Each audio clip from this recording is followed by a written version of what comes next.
We're looking out at part of the Forum of Trajan, and unfortunately you cannot have a nice overview of the entire square because it's been cut by medieval walls. These walls have been kept here because the excavation in this area have been conducted in the 90s with new modern archaeological techniques, meaning that you have to understand the development of a site. So even the medieval aspect of it is important to be preserved. As I'm looking at this remaining piece of the Forum of Trajan, I'm seeing some large marble fragments that are clearly the parts of a column.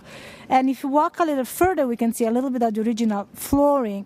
These remains have been left here instead of being brought inside a museum to really show you a little bit of how lavishly decorated these places were. I mean, if you just look at the flooring, you are exploring expensive slabs of marble, green and red, together with green columns and red columns and yellow columns. So even the columns were not all white, they were colorful.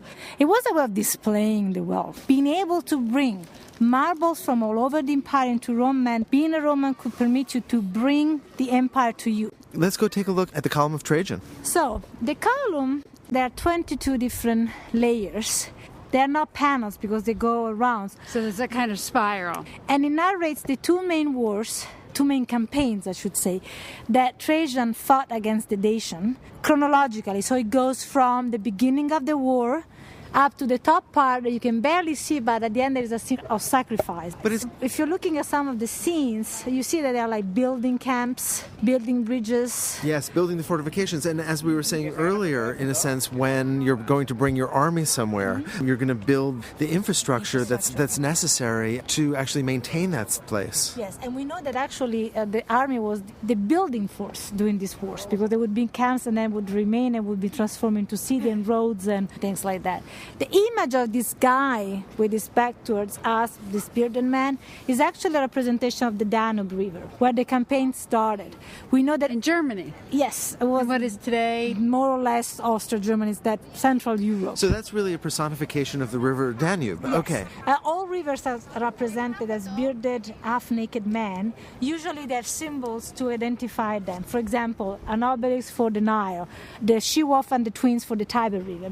In this case, you see there are a series of boats and soldiers on top. Yes. This is the famous description. We know that the Paladatos of Damascus, to be able to cross the Danube, built an entire bridge of boats to do it. And this is a faithful narration of what happened. Can I ask you a little bit about the base? The base is a representation of typical Dacian weapons and cuirasses. So it's a representation not of the defeated people, you don't see people there, but the defeated weapons, so to speak. The enemy here is treated as a valorous opponent, of course, because if you have a weak opponent, your strength is not that impressive. Exactly. Right. The base of the column, it's a laurel wreath. It's actually an oak.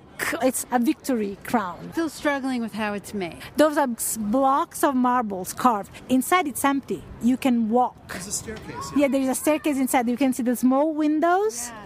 You can go up to the top part. Right at the neck of the personification of the Danube, you can see that that's where two blocks join.